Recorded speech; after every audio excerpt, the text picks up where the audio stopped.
Okay, good morning, everybody. Good morning. Good morning. It's a beautiful day out there, but I think there are more important things to do here. I think let me introduce our speaker, Dr. Eduard Vallory, correct? Who is a social scientist, currently visiting scholar at New York University. After being director of Barcelona Graduate School of Economics, he also has been research fellow of Fitzgerald College at the University of Cambridge. He has served as the chief of staff of the military for university and research of the government of Catalonia. He holds a PhD in the UPF. Yeah, Montpellier University. That's a political science. MA, University of Chicago, and executive degree in advanced management in IESE Business School.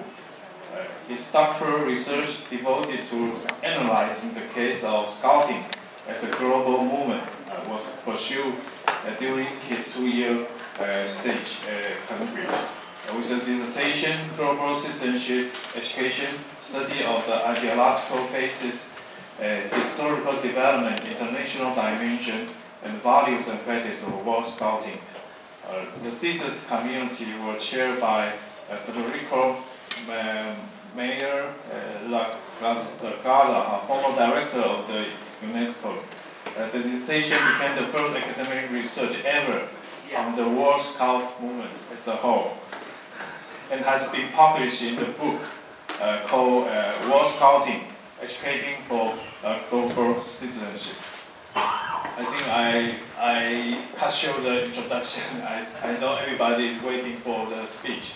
So let's give a big applause to the Dr. Vallory.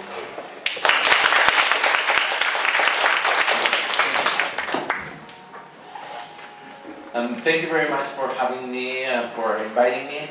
I thought I have many thoughts to share on citizenship, and after the conversation that we had now just before starting, I have some more.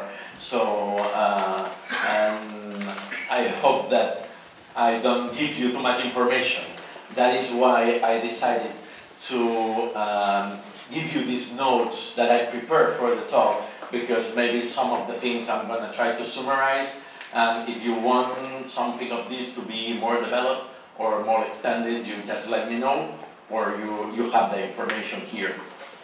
So, to talk about citizenship education and Scouting is quite related with two different worlds.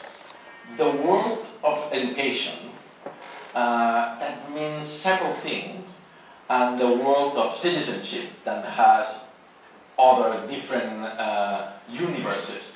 So when we talk about education, we talk about empowering people. We talk about giving knowledge.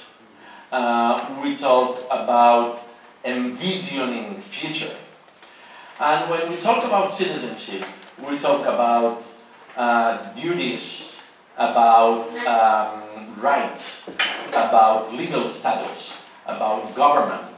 So citizenship education is an expression that takes a huge universe. So I'm going to try to analyze this universe in the context of Scouting. And I would like to start going back to 1907, when Scouting was starting, when Scouting was conceived. In 1907, Baden-Powell, that was an army member, he was around 50, wrote this book, Scouting for Boys. And Baden-Powell wrote this book as an adaptation of things that he did previously with techniques of exploring. So Scouting were techniques of exploring, and he did that because he was already in that moment a big name. So he was very popular for things that, if you want, we could talk about later. And he was a he was a big name, meaning that in the shops you could buy a plate with the face of Baden-Powell, because he was a kind of a hero. You have to think that that was a moment of declining of the British Empire, and it was this making kind of little battle that they made him a hero because Britain needed hero. So he was a hero. He wrote this book adapted for kids, and that was very successful.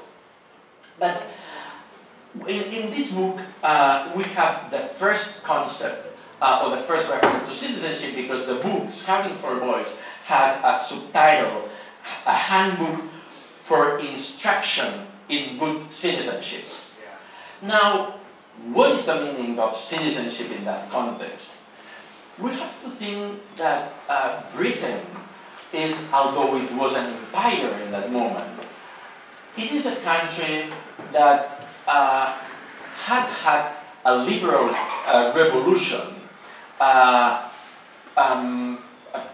couple of centuries ago, because they changed the classical continental European approach, where the king was the total ruler, where the king was the absolute sovereign.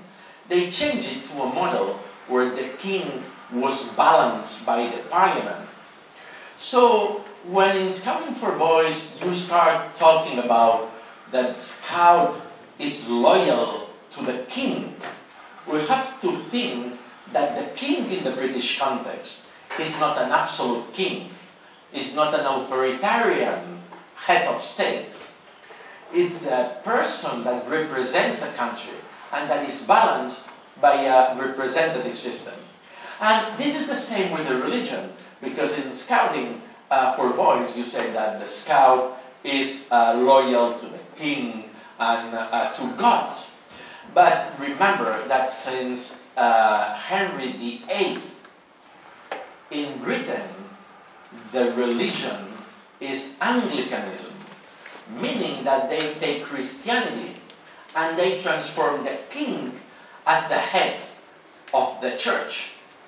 So, whereas in Catholic countries and later on in Muslim countries, you have a religion that could be competing with the legal government power, in Britain, religion is not competing with public power, because religion is something based on beliefs, not something on who has more power, the church or the sovereign.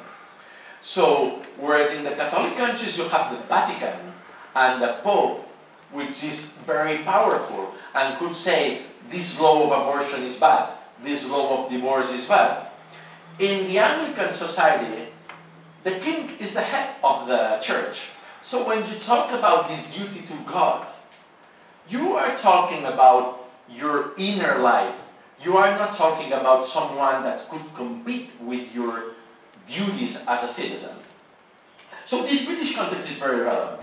But we have to understand also that in between 1908 and 1920, when Scouting started to spread in the world, because many people in many countries start to copy the model, and they see what Scouting for Boys was, they translate it, and they say, oh, this is very good. They take the kids, they go to the nature, they do activities, and they talk about citizenship, and they make them stronger people instead of people that are drinking and sleeping and thinking that there is no future. When other countries do that, they adapt this idea of citizenship with the duty to the king. But not all societies have this liberal democratic background. So in an authoritarian regime, the duty to the country or the duty to the head of state could be radically different. If in your society there is no freedom, the duty to the authoritarian regime is radically different than the duty to king or the loyalty to the king in the 1910 London.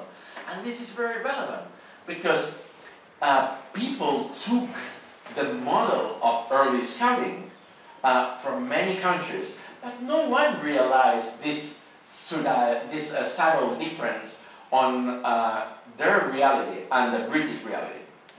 So, when you go to Scouting for Boys, what you also see is the idea that good citizenship means active and socially acceptable behavior.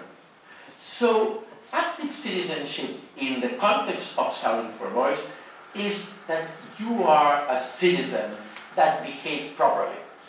Now, it is also important to remember that Karl Marx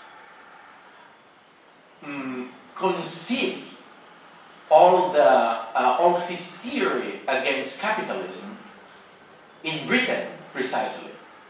So Britain, after the Industrial Revolution, is a place where the social extremes are more clear. So you have the concept, the Marxist concept of lumpen proletariat is something that is born on the reality of Britain, where you have a really, really low working class. So the tension of social struggle is very strong in Britain. So when Baden-Powell writes Scouting for Boys, this social struggle is evident there. So when you talk about good citizen being a person that has an acceptable social behavior, you cannot escape of the reality of Britain, the reality of Charles Dickens in the 19th century, talking about the crazy capitalism advancing very fast and many people being left behind, or the reality of Karl Marx showing that whereas some people were getting very rich, you have a huge amount of people that were keeping in poverty. So, Baden-Powell, and this is also important, wrote Scouting for Boys, not really thinking in all these things. So we have this legend, imagining that Baden-Powell was this big thinker that one day sat in a table and started writing Scouting for Boys, conceiving a huge movement. But this is not like this. Baden-Powell wrote Scouting for Boys, and there is a very nice edition in Oxford University Press that of the first 1908 Scouting for Boys that was published in 2003, I believe, where the editor, who is a professor of British literature, explains that Scouting for Boys is a mix of different things. Baden-Powell took a legend from here, a song from there, a story from his life in India, another one of his life in South Africa. There is no big consistency on Scouting for Boys. But even like this, in Scouting for Boys, we have lots of intuitions. We see many things that Baden-Powell was struggling with. So you see this idea that he explains that this good citizenship means doing good things. And this is the first reference that links the education and the citizenship with the idea of the good turns, the good actions. He says, look, you are 11 years old. The way you could do something as a citizen, as a good citizen, is do everything something good for the others. You help this old lady, you help someone in the neighborhood. This idea of being active. We don't want you to be theoretically good. We want you to be actively good. But and this idea is also linked with the tension of the class struggle, and that's what he said. It is easy to pull down. The difficulty is to do so without damage to the country. We ought to begin by building up on a sounder foundation before destroying the old. So he's clearly against the revolutionary approach, but he always, particularly before 1917, he's always close to the socialist approach. And this is kind of a paradox, because we are talking about a person that is quite liberal conservative, and at the same time, he's doing lots of references on social transformation. We see this tension of perpetuating statu quo and social transformation in all the evolution of Scouting. And we see it also in the case of Baden-Powell since the very beginning. So in between 1908 and 1920, there is a big evolution of the mentality of Baden-Powell. And this evolution, I summarize it in 4 main elements. The first one is that he realized that Scouting had been too much, we are talking about 1910, had been too much related with the army. And he says, this is negative for us. It's negative for several things. Remember that 1910 is when the tensions begin to be felt, the tensions that are going to lead to the First World War. So he said, well, first of all, Scouting is much closer to education than to military instruction. So he started to interact Scouting with the movements of progressive education on that time, particularly of Montessori's approach. The idea of learning by doing, he discovered that his intuitions are very well received by the people that are doing progressive education. The idea of learning by doing, the idea of developing life skills that were just intuitions at the beginning of Scouting for boys. So first idea, he put Scouting in the world of education. The second idea is that he discovered that what Scouting is doing is mainly empowering individuals. He says, when in the military training, what the military training does is, let's say, indoctrinate the mass. So you take a group and you want the group to behave in a particular way. And you want the individuals to behave in the way that is set, that is organized. But in Scouting, he says, we want people with character. That means that we want individuals that think for themselves. And this is the contrary that the army wants. So he always plays saying, remember that in that moment, it was important that the official institutions of the state support Scouting. The army, the school, the aristocracy. So he's always a little bit ambiguous on this. He says, no, Scouting is useful for the military because we train people that are strong, that are able to do things, but we don't do the thing that the army does. We empower individuals. We want people with capacity to think and with capacity to act for themselves. The third evolution is the international vocation. So you have to think that it is a big surprise that a movement that started in Britain as a tool to perpetuate the British Empire. So when you read the first edition of Scouting for Boys, it says, you belong to the British Empire, which is the greatest empire that had ever existed. He suddenly discovered that during the 1910s, Scouting started to spread in many places, basically with people copying the model, the British model. So you have people doing something similar to Scouting in France, in Italy, in Malaysia, in Japan, in the United States, in Chile. And Baden-Powell started to travel and to go to places and to give talks. And people explain them and say, you have a great idea, and we are doing this with our kids. And they learn, and they develop these skills, and they could become good citizens. And then he started changing his first imperialist approach to a different approach. But also, there is a very important thing, which is the First World War. And the First World War has a huge impact in Britain. Has a huge impact for two things. The first of all, because you have to realize that the First World War started in 1914, and the big protagonists of the First World War are young people, because young people are the ones that are fighting and being killed.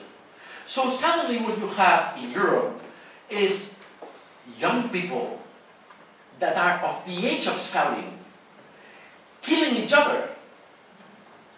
So for Baden-Powell, and in Britain precisely, the number of dead for the First World War is very high, and the impact is very strong. So Baden-Powell changes his approach and starts to say Scouting is a tool for international understanding. And are you familiar with what the League of Nations is? So in 1919, the First World War ends. In 1919, the British Minister of Foreign Affairs make a proposal to create a League of Nations. He says we have to take all the nations together and have something in common to try to solve our problems speaking instead of fighting.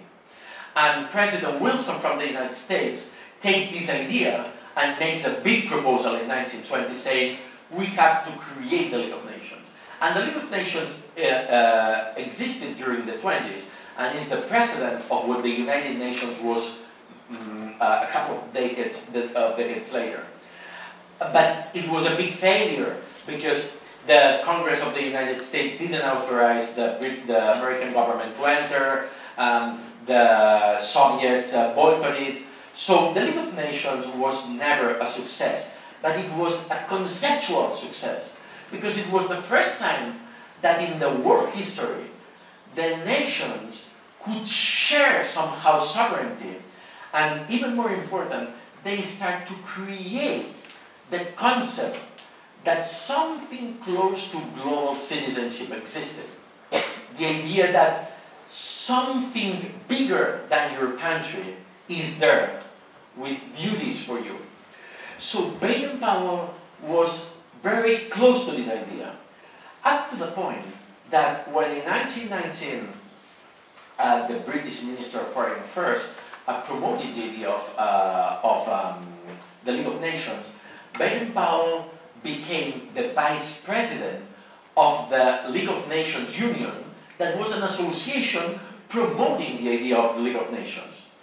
And interestingly enough, the committee, the board of the British Scout Association didn't like this internationalist activity of Baden-Powell. They said, we thought that we created the British Scout Association to promote the British Empire, not to promote the international understanding.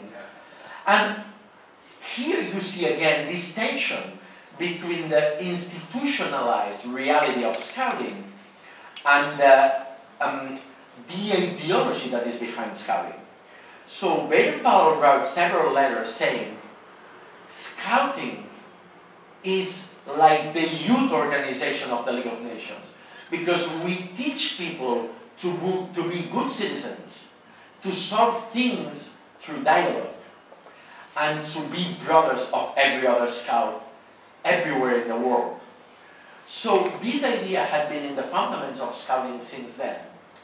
And the fourth evolution, the first is the educational one, the second is the one of individual critical thinking, the third is this internationalist one, the fourth one is the commitment with peace. He said, Scouting is necessarily a tool of peace building. Scouting exists to promote peace. And this is a big change, because remember that for many countries they took the initial writings of Baden-Powell as a reference. So they had lots of ideal talkings about the military, the army, the people that were the soldiers. But it's relevant to see that Baden-Powell in 1919 says the war is crazy. And whereas in 1908 he wrote, "You belong to the British Empire, which is the best empire in the history." In 1919 he wrote,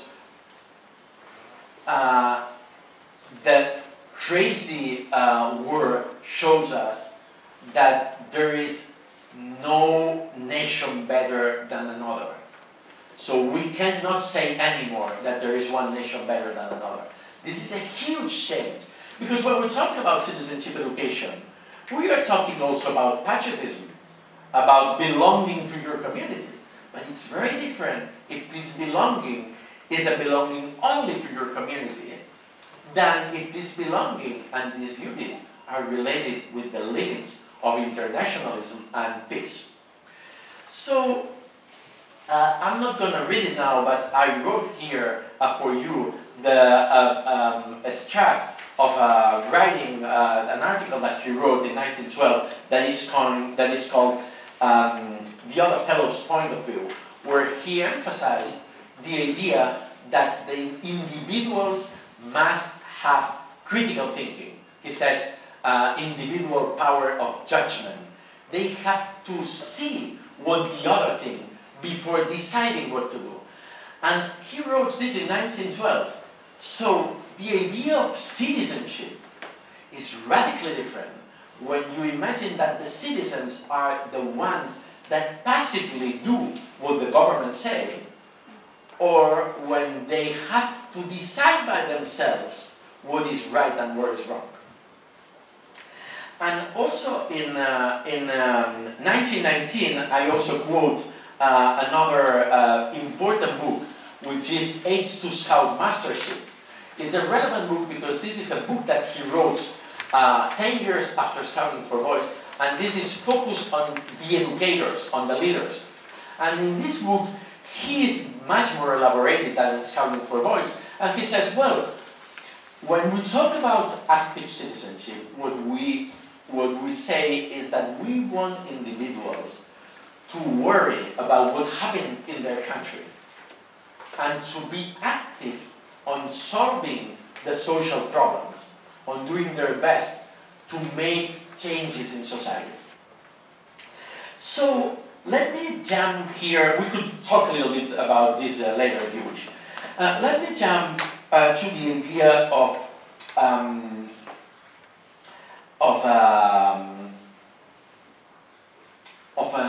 national loyalty. In 1920, Baden-Powell organized a big gathering of all associations in the world that were called somehow Scouts.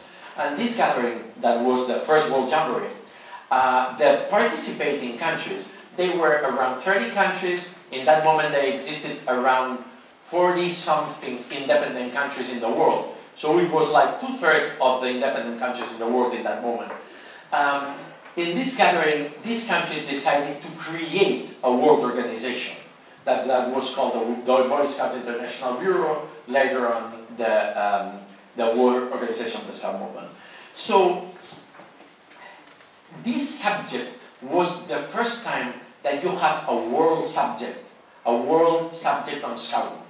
And since 1920 to now, you could analyze all the behavior, all the positions, all the resolutions of the World Organization, and you will see no inconsistency on the elements of education, on the elements of individual power judgment, of the idea of internationalism, and on the idea of peace.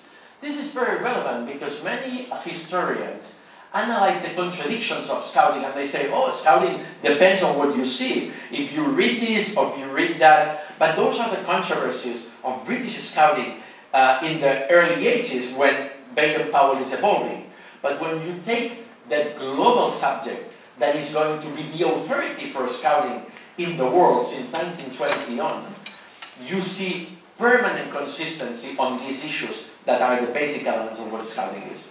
So, in 1931, remember that is the moment that fascisms are going up, tensions, that you smell the war, Hitler is very close to getting power in Germany. There is a resolution on the World Scout Conference. This World Organization takes exactly the system of working of the League of Nations. Conference composed by the countries, permanent committee elected, and a secretariat, a permanent secretariat. So it's a model of the League of Nations. So the conference met in 1931, and they do a resolution saying,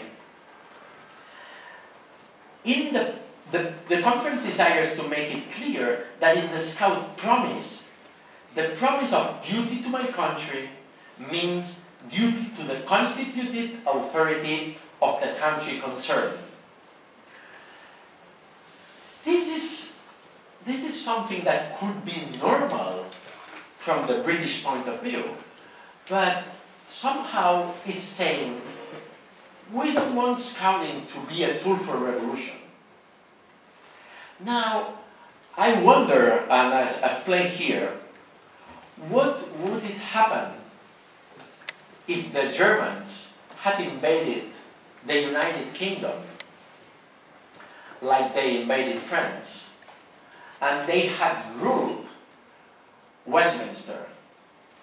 Would you imagine Baden-Powell saying or agreeing that the British Scouts would be just loyal to the authority of the country?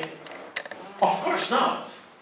So, on this statement, you see the permanent tension on whether this citizenship idea means passive acceptance to the institutions, the legal institutions of each country, or a critical approach on how these institutions are.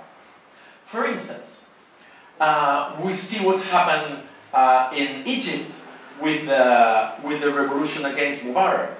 I went to Egypt when Mubarak was a president, and Scouting was very strong there. I was invited, that was 2003, they organized a meeting of the World Scout Parliamentary Union, so a union of parliamentary members.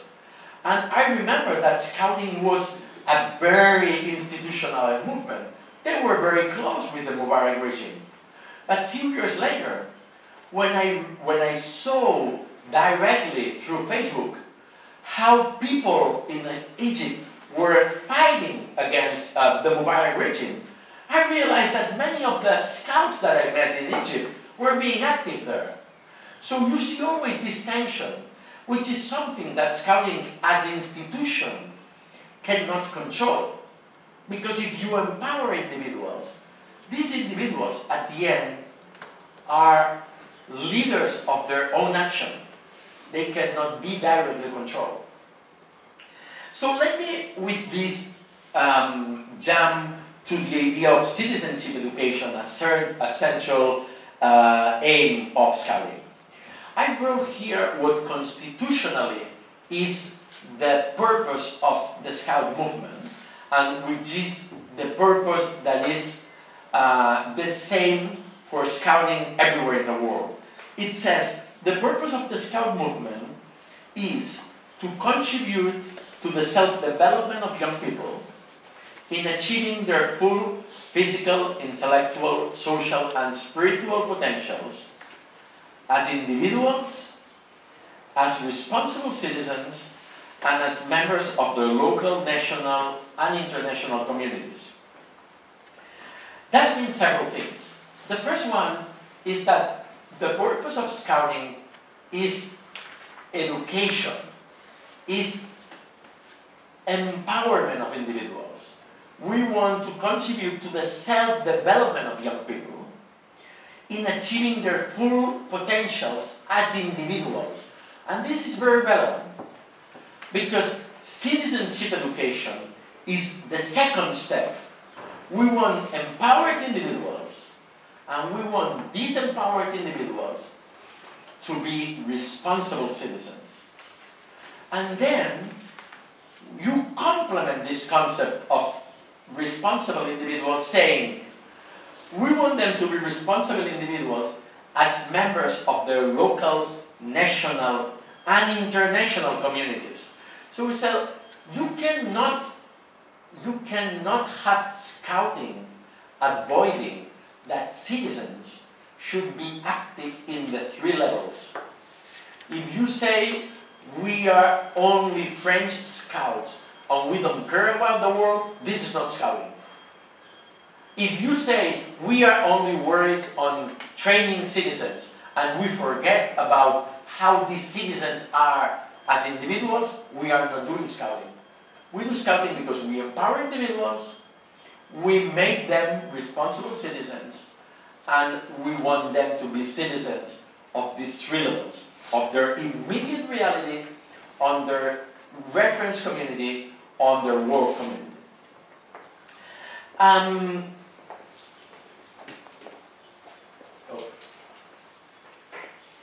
means then that the purpose of Scouting is not the direct transformation of society, but the empowerment of individuals. This is quite relevant, because if the purpose of Scouting was the direct transformation of society, let's go back to this Baden-Powell idea on what socialism was. Well, I mean, he says, it's not good to have this big gap between rich and poor, he writes. It's important to reduce the gap, but we cannot do it breaking institutions and creating violence in society. So if we had as a purpose the direct transformation of society, we as organizations had to have a concrete idea of how society should be, and then explain that idea to individuals. But then we cannot empower them, because if you already have an idea, you only have to give the idea to the others. And what we are saying is that we empower individuals for them to create their model of society. So this is why the values of Scouting that are summarized in the Scout law are so relevant, because when you see them, they look totally harmless. The Scout is brother to any other Scout. The Scout is committed to nature. The duty to the country. The good turns. All these things look like really harmless values, but those are very powerful, essential values of coexistence, essential values of living together. And they are so basic that they are totally intuitive. When you start to participate in Scout activities, you smell these values. You don't need anyone to write the values for you and to say, this is number 1, this is number 2, this is number 3. Because you start realizing that those values are very intuitive, are the values that allow us to live together and to solve the problems, being empathizing to the other, and seeing that the other has the same right that you have to develop their capacity. So these basic values of coexistence are harmless when there is no conflict, but they are very powerful when there is a situation of unfairness, a situation of injustice, a situation of discrimination. So the idea of the social transformation that Scouting achieved is an indirect outcome of the educational action. Scouting empowers individuals with critical thinking and with basic values of coexistence. And then you encourage them to be active and responsible citizens that transform these values actively in the society that they envision. And doing that, we make Scouting a very powerful institution, because empowered individuals cannot be controlled. So if someone takes the Scout Association and wants to transform the Scout Association into a doctrinary movement, you cannot transmit these values of coexistence. These values of coexistence grow on the people. I'm going back to this a little bit later. Let me just highlight another important element in the education outcome. Scouting works with two elements that seem contradictory, but that are complementary. The idea of the initiative development, which is summarized, there is this person from Teachers College, he was the first dean of Teachers College, a professor called Russell, that in 1917 wrote an important article on Scouting. And he says, Scouting work on guiding oneself, which is the development initiative, reinforcing the subject's personal will and creating leadership, and also on developing the capacity, the acceptance of being guided, what we call discipline, which is creating habits and skills and developing responsibility. Some people in Scouting confuses this and says, oh, Scouting is about discipline. You have to learn how to obey. But this is just one part of it.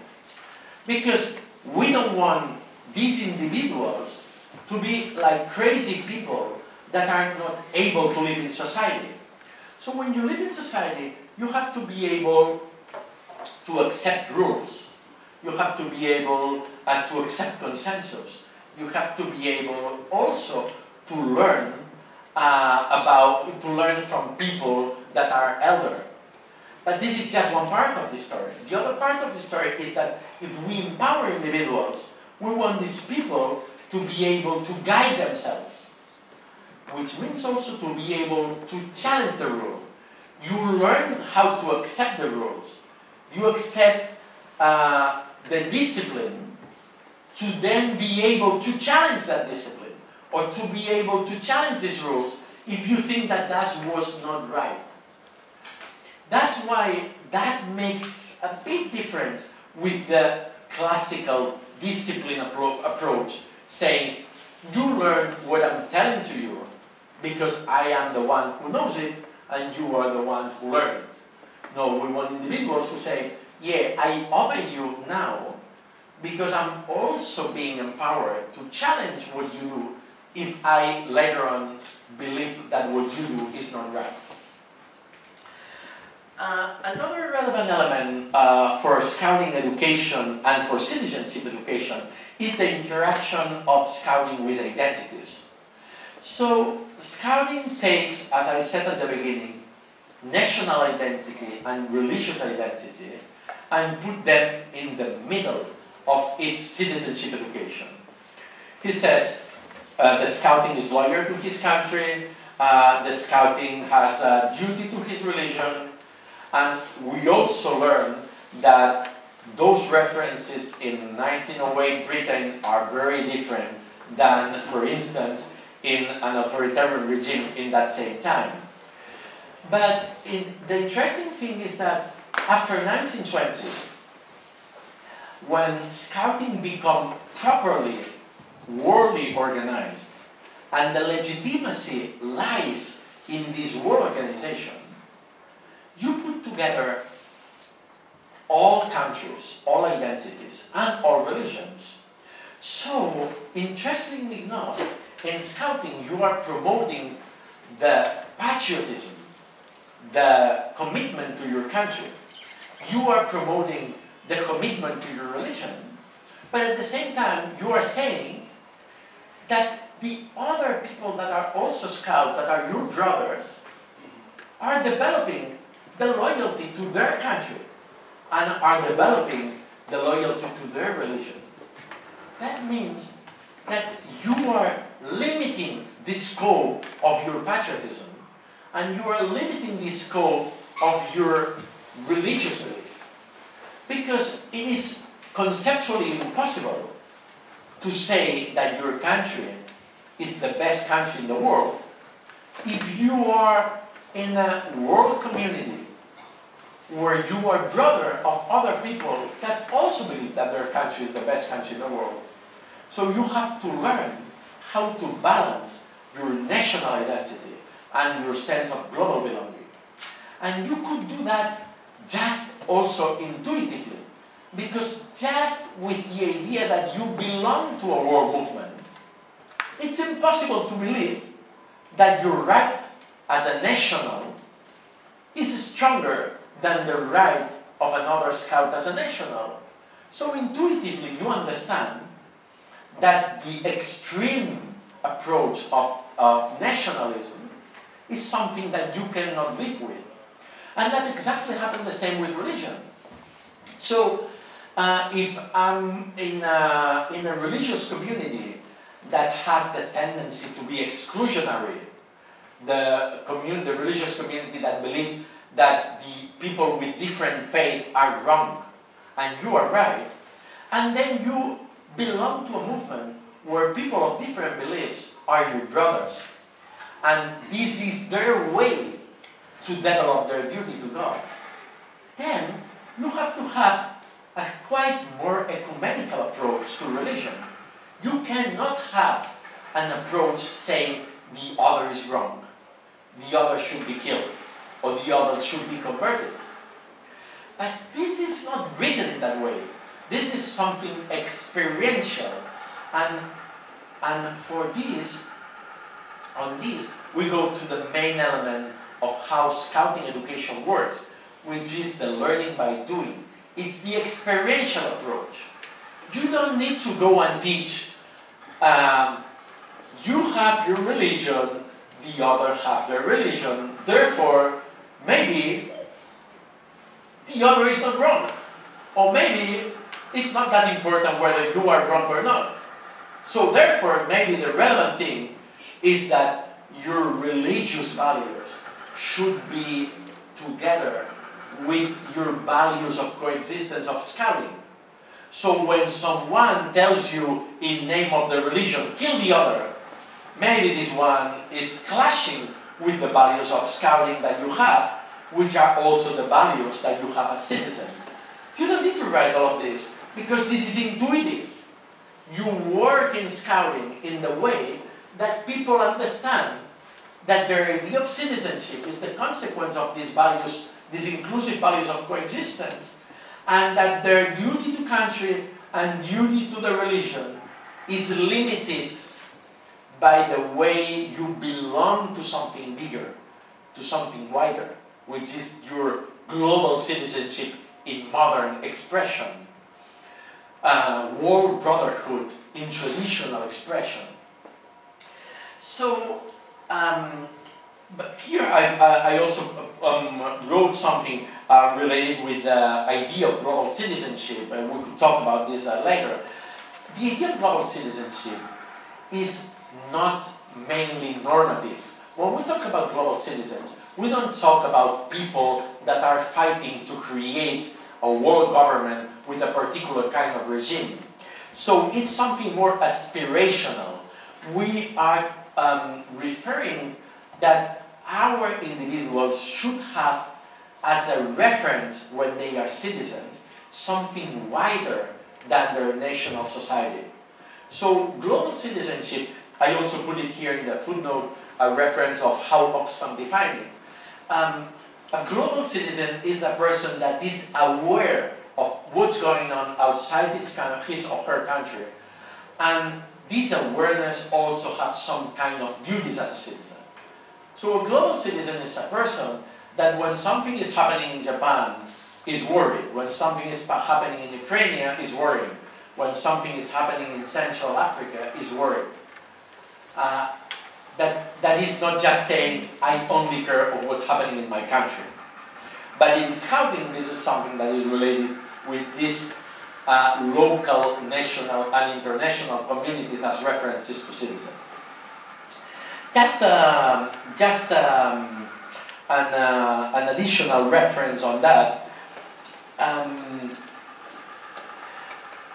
This international reference has always been problematic because, as I said from the beginning, Scouting is promoted in most countries by institutions of institutional power.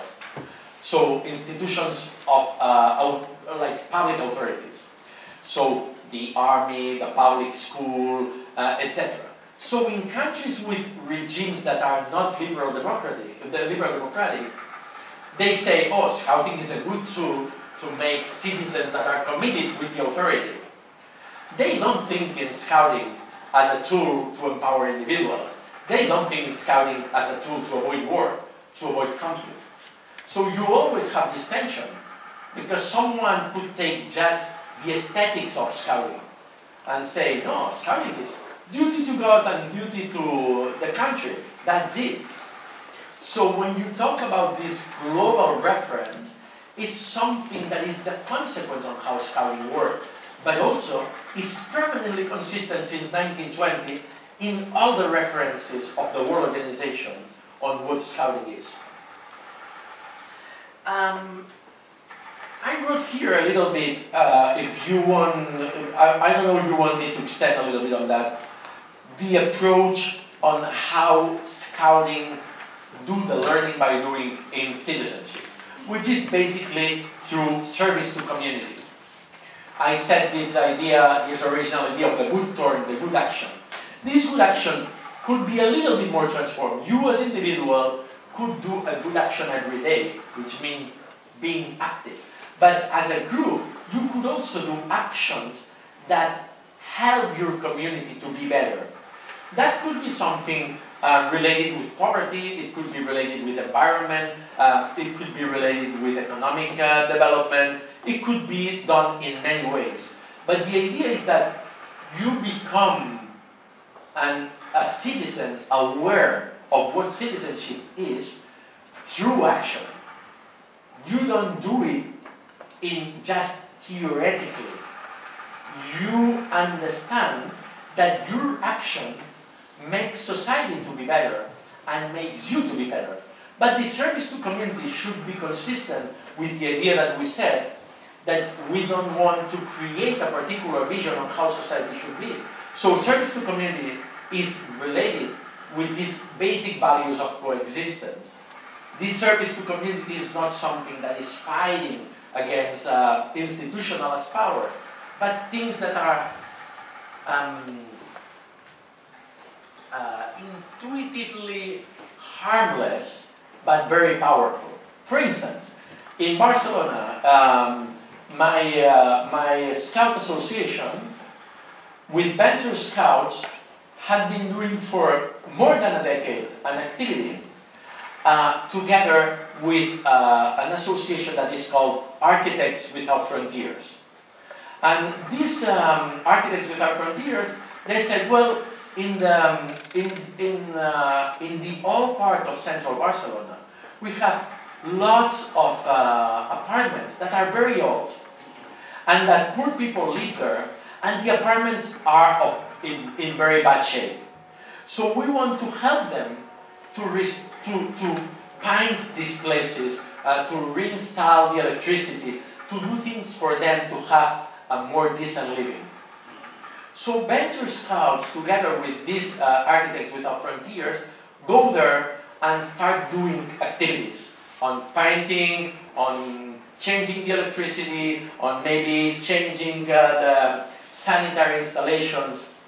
Those things are not only relevant because the people that live there are going to have a better living, are relevant because those individuals, most of them living in nice houses and in good conditions, first of all, realize that not everybody has the same situation. Secondly, realize that their action could change things. And thirdly, are aware that this action is only a little thing, and that there are many other things because they interact with the people living there. They see the struggle that they have. They see how poverty perpetuates. They see how their kids probably enter into drug abuse or into social behaviors that make them not go out from poverty, not enter college, or even not finishing school. So it's not only the painting, it's the social awareness. So this idea of service to community in the 70s evolved this is very local. This evolved into the idea of development, because you could do this service in your community. You could also do this service in communities of other countries that are needed. So that started all the process of Scouting interacting with development processes, with international NGOs, doing development in some African countries, in some South Asian countries, doing actions that, in the same way that this little action in Barcelona happened, the relevant thing was not that they were there doing a malaria fighting process or an HVA or a sanitary or whatever. It was that they went there. They went back home, and then they were aware that something was happening in the international community that was wrong, and that they could be actors of change. So this idea of social service, or service to community, evolved to the point of development, community development, and also to development education. So going back home, the Scout associations could do education for development. The idea that the development of countries that are in poverty is not only something that affects them, it's something that is consequence of what countries that are wealthier do. So each one of the individuals have a role to help poverty to disappear from the world. And this is this evolution of the idea of service to community. How much time do I have? Am I being too long? 5 minutes. I've been 15. I've been 50. But how long do you want me to be? I could stop in 5 minutes or in 20. So you just tell me. Because everything up here is written, so the rest of things you could read. You could read. Yes. So let me just finish on the last part. The 3-point active citizens, how much active, is talking about the reference that active citizenship could be very different in a liberal democratic society or in authoritarian regimes, because in liberal democratic societies, an active citizen is the one that wants the government to be accountable. But in an authoritarian regime, I mean, if you go to Ukraine, the question is not if the government is accountable. The question is that if your human rights are guaranteed. So the idea of active citizenship is very different in different societies. So probably the idea of how an active citizen should be in Taiwan in the 1960s is very different than in Taiwan now. So in the 1970s, the World Organization of the Scout Movement modified the Constitution